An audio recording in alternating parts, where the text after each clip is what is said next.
Soy Clara Mendoza, tengo 32 años, y jamás imaginé que mi familia me traicionaría de esta manera, y 2 veces. Tras 3 años sin contacto, aparecieron sin previo aviso con maletas en mano, irrumpiendo en mi hogar como si fuera suyo. Mi padre me miró fijamente y soltó esas palabras que aún me queman: ni siquiera tienes familia. Nos quedamos con esta casa. No se detuvieron ahí. Intentaron echarme de mi propia casa, la que heredé y reconstruí desde cero. Fuera. No mereces estar en esta casa. Exigieron, ya reorganizando mis muebles y reclamando habitaciones. No grité ni luché físicamente. Simplemente los miré a los ojos y dije con calma: tienen 3 minutos más para arrepentirse. Luego agarré mi teléfono e hice las llamadas que lo cambiaron todo. Sonidos extraños resonaron en la casa momentos después. Caos desatándose justo delante de ellos. Antes de entrar en detalles de cómo sucedió todo, me gustaría saber a qué hora estás escuchando y desde qué ciudad. Me emociona saber hasta dónde llega mi historia. Así que deja un comentario abajo. Todo comenzó en las afueras de Madrid, en un barrio de clase media alta, donde nuestra familia parecía perfecta por fuera, pero por dentro el favoritismo era evidente desde el primer día. Mis padres volcaron todo en mi hermano mayor, el niño dorado, celebrando cada una de sus pequeñas victorias, mientras desestimaban las mías. Él recibió un coche nuevo por una media beca para estudiar empresariales, agotando sus ahorros. Pero cuando mis notas brillaron y quise estudiar marketing digital, me dijeron que lo financiara yo misma. A los 16 años trabajaba sirviendo cafés y en tiendas minoristas, ahorrando cada céntimo para la universidad pública, mientras él salía de fiesta con su dinero. La verdadera división se produjo durante el último año del instituto. Gané un concurso local de marketing, pero ellos lo llamaron un pasatiempo. En la cena, cuando llegaron las cartas de aceptación, se negaron a ayudar a menos que cambiara a magisterio, como mi madre. Los trabajos creativos son para los hijos de familias con dinero, dijo mi padre secamente. Mi hermano sonrió al otro lado de la mesa. Quizás deberías escuchar a papá. No todos están hechos para el éxito. Esa noche selló mi destino. Me mudé después de graduarme a un apartamento diminuto, haciendo malabarismos entre el trabajo a tiempo completo y las clases. Las visitas a casa se convirtieron en vacaciones tensas donde presumían de sus ascensos y se burlaban sutilmente de mi camino inestable. Mi salvación fue mi abuela, la madre de mi madre, que vivía a 1 hora de distancia en una acogedora casa en la Sierra de Guadarrama. Ella vio mi potencial, enseñándome independencia a través de sesiones de jardinería. Clara, define tu propio valor, decía, sus manos guiando las mías en la tierra. Construye tu propia base. No dependas de nadie. Viuda joven, había criado a sus hijos sola como costurera, encarnando la fuerza que necesitaba. A medida que se acercaba la universidad, mis padres insistieron mucho en magisterio, ignorando mi pasión. Me mantuve en marketing, transfiriéndome a una universidad estatal después de la formación profesional, hablando apenas con ellos para entonces. A los 22 años, me gradué sola. Mis padres faltaron a mi evento de trabajo de mi hermano. Solo mi abuela asistió, su sonrisa valía oro. Me mudé a Valencia para conseguir mejores trabajos de marketing, consiguiendo unas prácticas que se convirtieron en un puesto a tiempo completo. El salario era bajo, pero construí un portafolio compartiendo un apartamento y llamando a mi abuela semanalmente. El contacto familiar se desvaneció en llamadas tensas. Mi madre siempre mencionaba la compra del piso de mi hermano. La comparación, tácita pero pesada. Entonces la recesión golpeó hace 3 años. Mi agencia quebró de la noche a la mañana, puertas cerradas, aviso de quiebra publicado. El trabajo freelance se secó rápidamente, los ahorros se desvanecieron en alquiler y lo básico. Después de 3 meses, llegó el desalojo. Tragando mi orgullo, llamé a casa.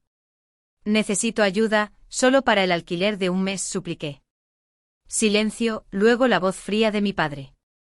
Esto es lo que te advertimos sobre tu camino arriesgado.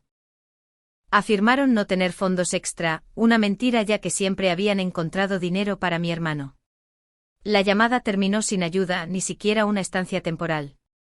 Desesperada, conduje a su casa bajo la lluvia torrencial. Mi padre abrió la puerta, frunciendo el ceño al ver mi coche cargado. ¿Qué haces aquí? Supliqué por unas semanas de refugio. Esto es lo que sucede con las carreras inestables, dijo. Mi madre apareció añadiendo, tenemos planes, no es buen momento. Cerraron la puerta mientras la lluvia me empapaba. Esperé en la entrada esperando que reconsideraran, pero no lo hicieron.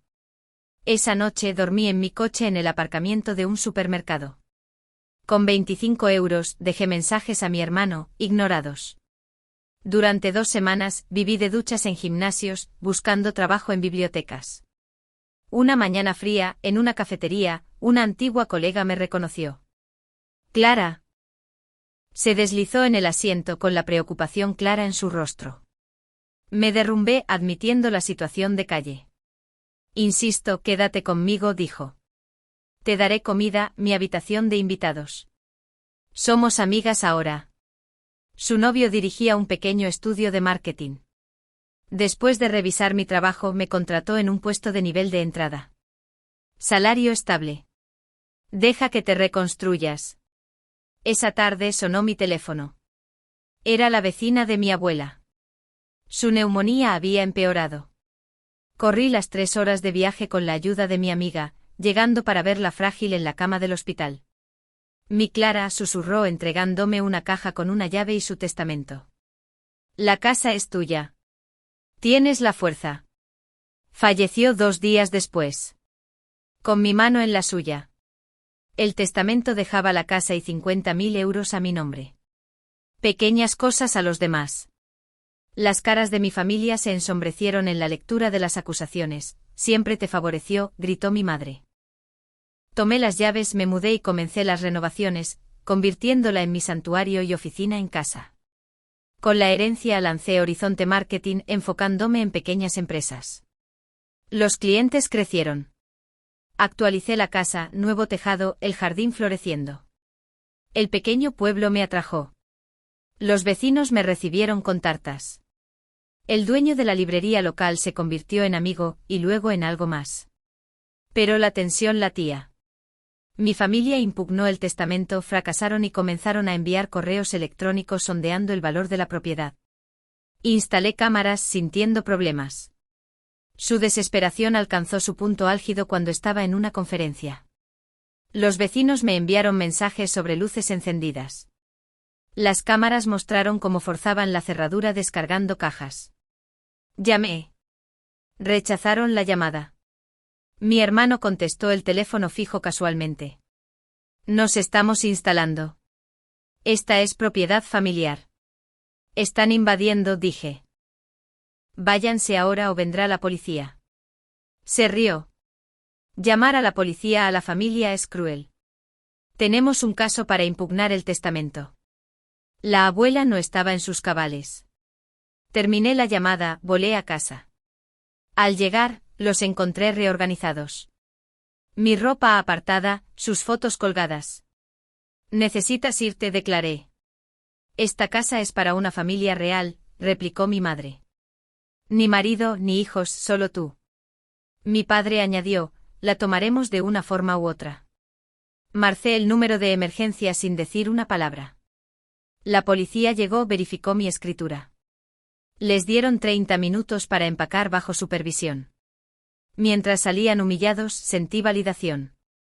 No más dolor, solo cierre.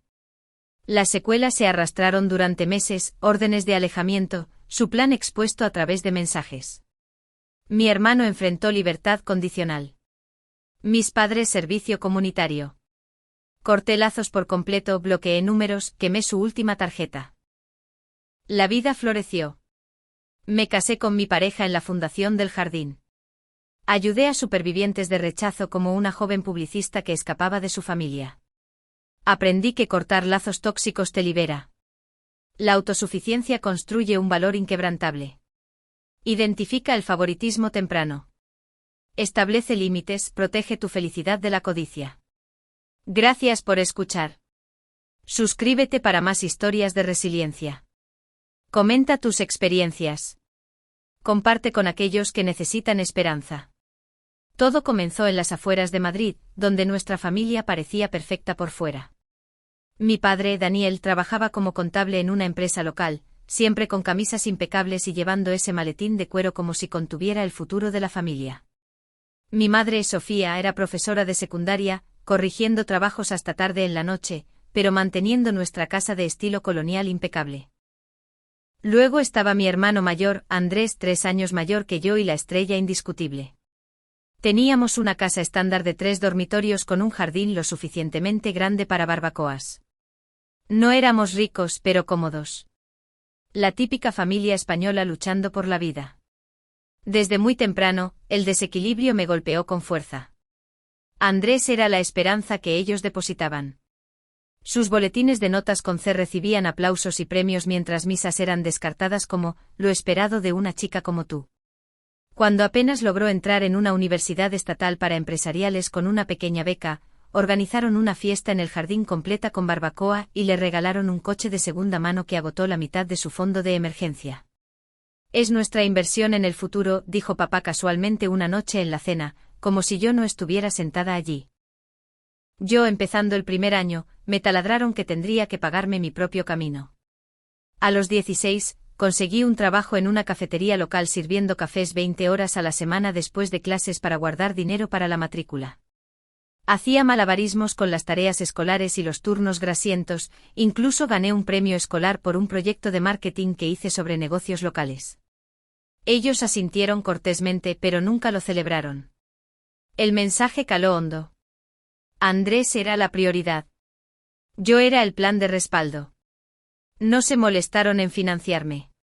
La única luz en todo esto fue mi abuela, Carmen, la madre de mi madre, que vivía a 1 hora de distancia en una encantadora casita en la Sierra de Guadarrama.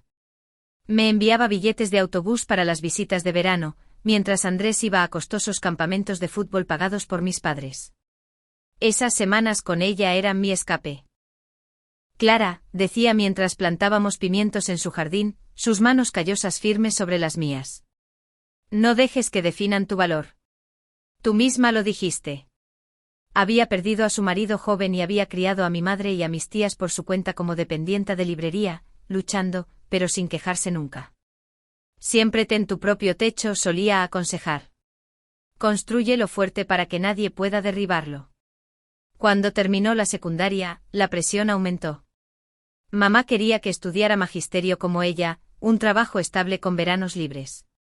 Papá lo apoyó diciendo, marketing, eso es para gente con redes de seguridad.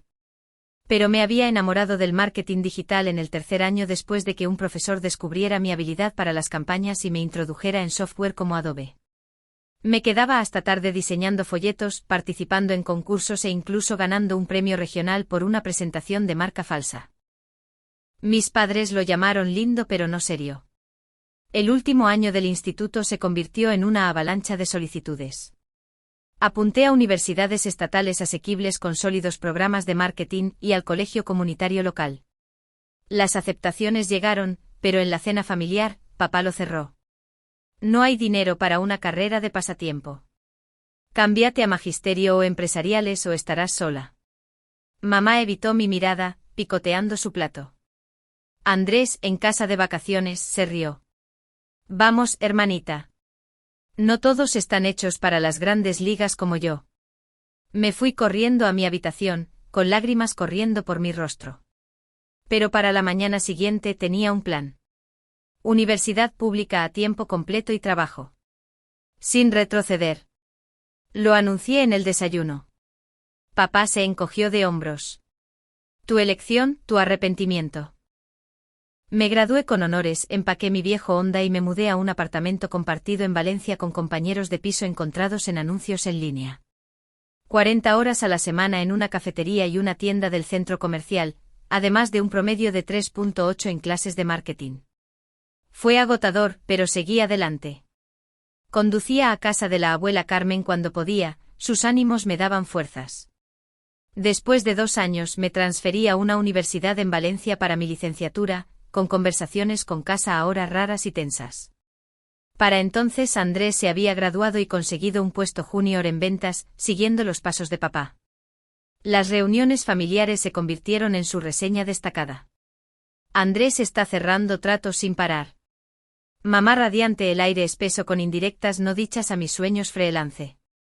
Cuando finalmente me gradué a los 22, fue en solitario, mientras mis padres asistían a la convención de la empresa de Andrés. La abuela Carmen, luchando contra la artritis, pero allí con su andador, aplaudió más fuerte. Su fe significaba el mundo. Después de la graduación, me dirigí a Valencia con unas prácticas a tiempo completo en una agencia boutique. La noche antes de irme, tomando un pastel en su casa, confesé mis miedos. ¿Qué pasa si tienen razón y fracaso? Ella me apretó la mano. El único fracaso es perseguir sus sueños, no los tuyos. Sigue tu instinto. Te atraparé si es necesario. Con eso me fui prometiendo tener éxito en mis propios términos, incluso si significaba ir sola. Poco sabía yo cuán pronto esa promesa se pondría a prueba. Las prácticas en Valencia me llevaron a un puesto junior en una pequeña agencia de marketing, lo suficiente para sobrevivir, cubrir apenas el alquiler. Compartía un apartamento destartalado con 2 compañeros de piso, sobreviviendo con hallazgos de tiendas de segunda mano y ramen a altas horas de la noche. Las llamadas con la abuela Carmen me mantenían con los pies en la tierra, su voz me estabilizaba cuando mis padres solo ofrecían unas vacaciones incómodas. Papá me interrogaba sobre trabajos reales. Mamá me daba billetes de 20 euros mientras el piso y los bonos de Andrés dominaban cada conversación. Mi trabajo era descartado como tonterías artísticas. Entonces, en 2020, llegó la recesión. En cuestión de semanas, mi agencia colapsó. Me presenté un lunes a puertas cerradas y un aviso de quiebra. El trabajo freelance se secó y los ahorros desaparecieron. Cuando mis compañeros de piso se mudaron al final de nuestro contrato de alquiler, no pude pagar el alquiler.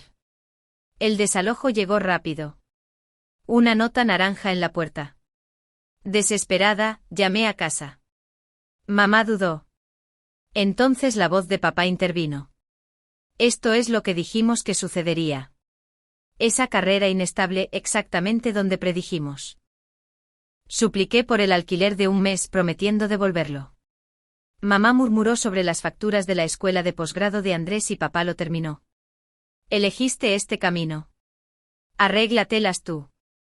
Empaqué mi Honda con el portátil cerrado y algunas baratijas, y conduje a Madrid en una ventisca de febrero. Las luces brillaban cálidas en sus ventanas mientras llamaba a la puerta. Andrés abrió la puerta, vio mi coche lleno de bolsas y sonrió.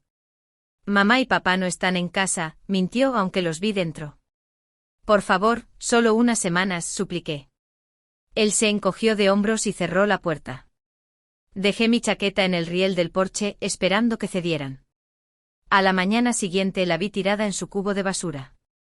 Durante 2 semanas viví en mi coche, durmiendo en el aparcamiento de un supermercado, duchándome en un gimnasio, buscando trabajo con wifi de biblioteca. Mis mensajes y buzones de voz quedaron sin respuesta. Una noche pasé conduciendo por su casa. A través de la ventana, los vi riendo juntos alrededor de la mesa como si yo nunca hubiera existido.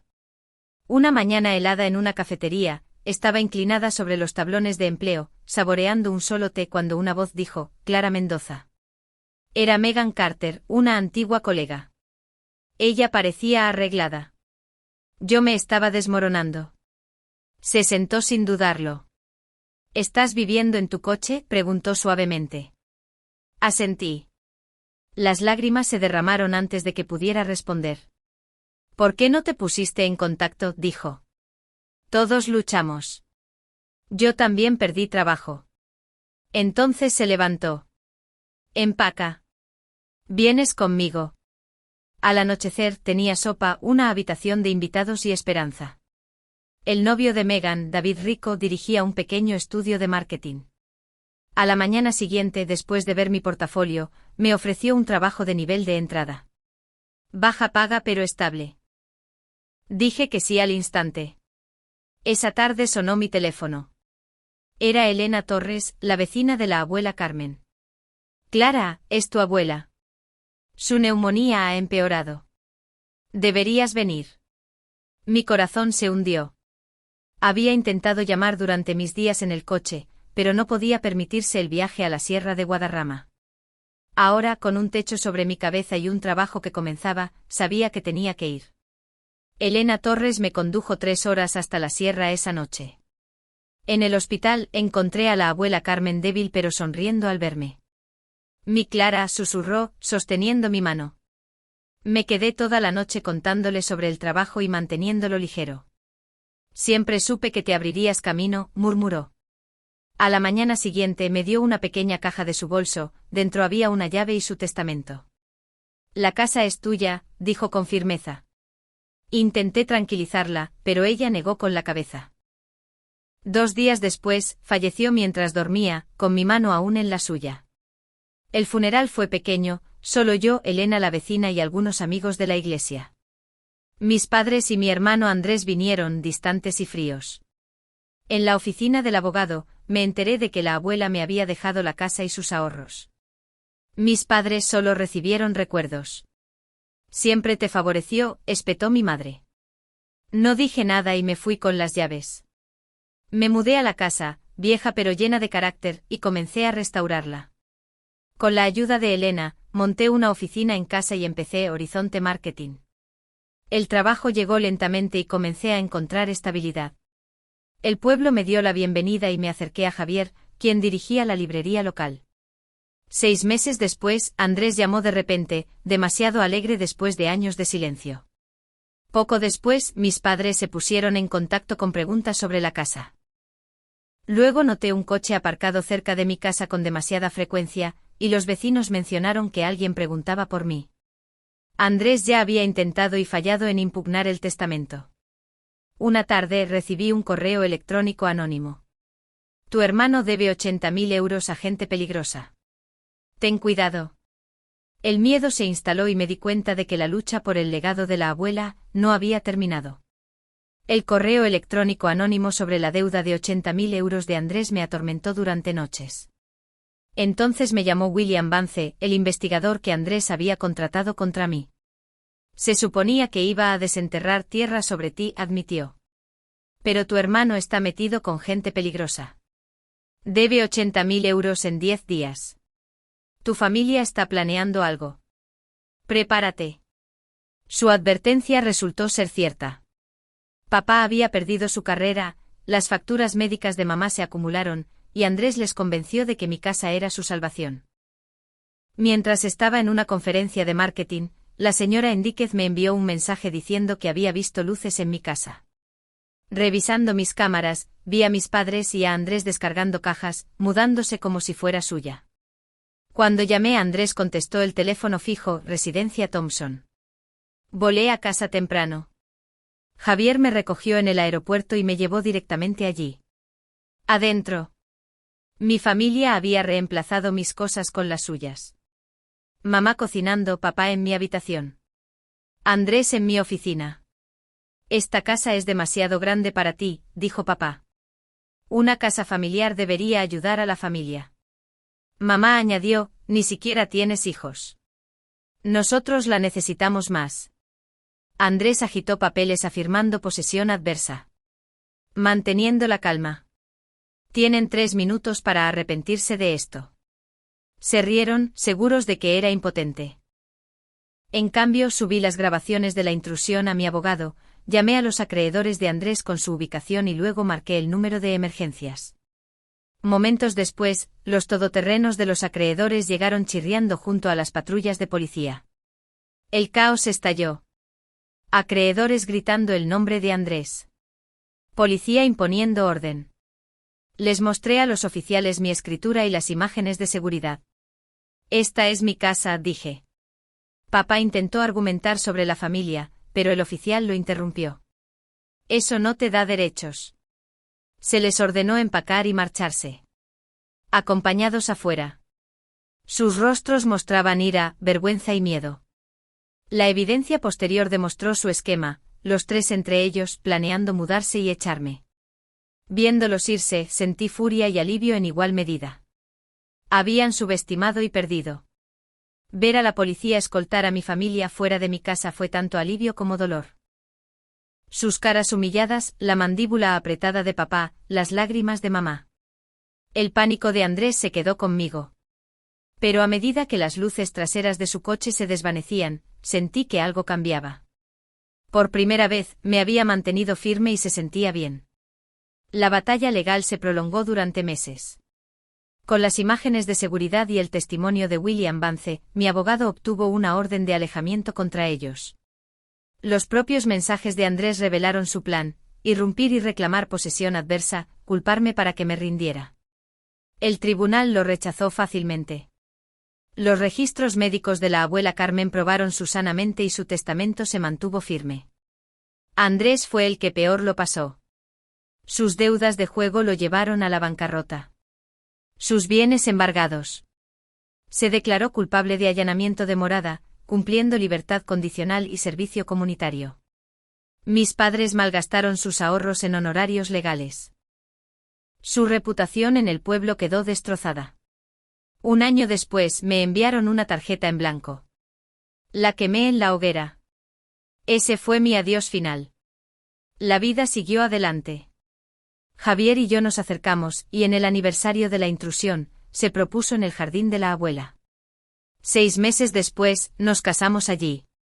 Rodeados no de parientes de sangre, sino de las personas que realmente habían estado allí para mí. Horizonte Marketing prosperó. Contraté ayuda, convertí el garaje en un estudio y construí una red de clientes en toda España. La casa se convirtió no solo en mi santuario, sino en una base para otros. En nombre de la abuela, lancé un programa que ofrecía alojamiento y prácticas a jóvenes adultos expulsados por sus familias. Elena, mi primera protegida, me recordaba a mí misma. Le dijeron que era egoísta por perseguir el diseño en lugar de la contabilidad. Apoyarla se sintió como continuar la creencia de la abuela en mí. Mirando hacia atrás, veo el arco claramente, desde dormir en mi coche hasta construir un negocio, un hogar y un nuevo tipo de familia. La casa demostró que merecía espacio, sueños y límites. Mi venganza no fue la ira. Fue el éxito que ellos nunca podrían tocar. La familia no es sangre, digo en el grupo de apoyo donde ahora comparto mi historia. Es respeto demostrado a través de acciones. Establece límites temprano o te perderás en sus exigencias. La libertad proviene de la autosuficiencia, no de su aprobación.